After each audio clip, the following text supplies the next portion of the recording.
This is interesting. Did you know that fewer than 2% of most people in sales have any kind of daily plan that they use to run the actions of the day-to-day of their business?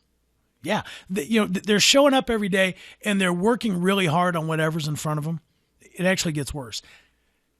Less than 10% of salespeople have any kind of system that they use to sell to.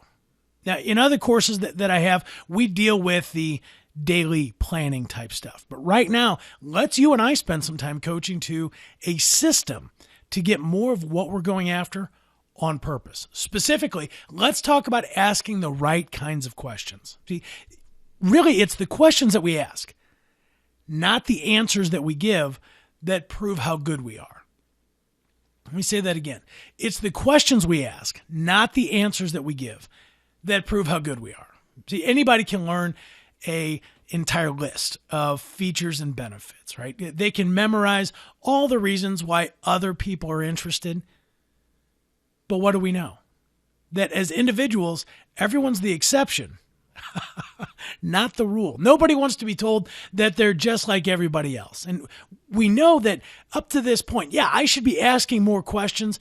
And at this point in time is usually when people start asking me, Bob, I'm all on board with the power of questions, what they do. I love that idea of finding out those 4 pieces of information before I invest time with somebody.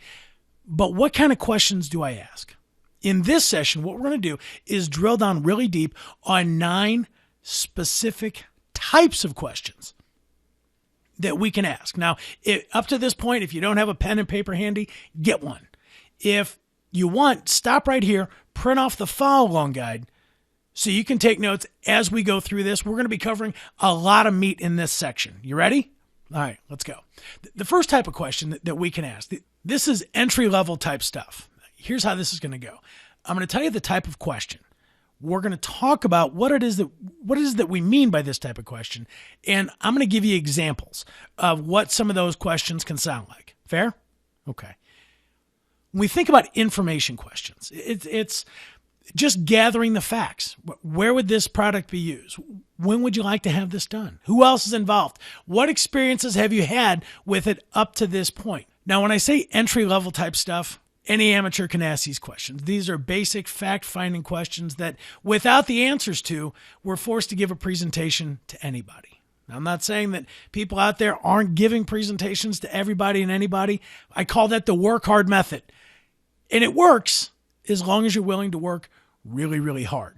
But you and I, we don't have to force somebody to be interested. You and I, what we know is that simply by asking enough questions, we can let people come up with reasons why they should buy all on their own. So we've got to get this first piece, information type questions. But here's the second one, problem solving questions. Now, problem solving questions really help to create problems on purpose. It introduces a thought or an idea in their eyes that maybe they haven't thought about, and that as a result of you asking this question, now they're thinking maybe they should have. So let me give you an example. Company that I've worked with for years and years sells forklifts. One of the things that they were walking into companies with was talking about the latest, greatest pieces of machinery. But where they really made most of their money was with the annual servicing of those pieces of machinery. And even if the company didn't buy a brand new forklift, they still had something else they could sell, the annual maintenance of the existing machines that they had. But here's what they were doing. They were walking in to these warehouses and they were talking about the latest, greatest forklift or the latest, greatest piece of material handling moving machines, if you will. And what they found out was nobody wanted to spend $60,000, $70,000 on a whole fleet of forklifts. And they were getting shot down and they were walking out. When in reality, their bread was really buttered. Where they were making the most money was with the maintenance. So then they started walking in, talking about why it was important to maintain equipment. As you can probably tell, the owners of these warehouses, they didn't need to be told that they should maintain their equipment. So again, they were getting pushed out. Instead, we started walking in with a new question. Here's what it was.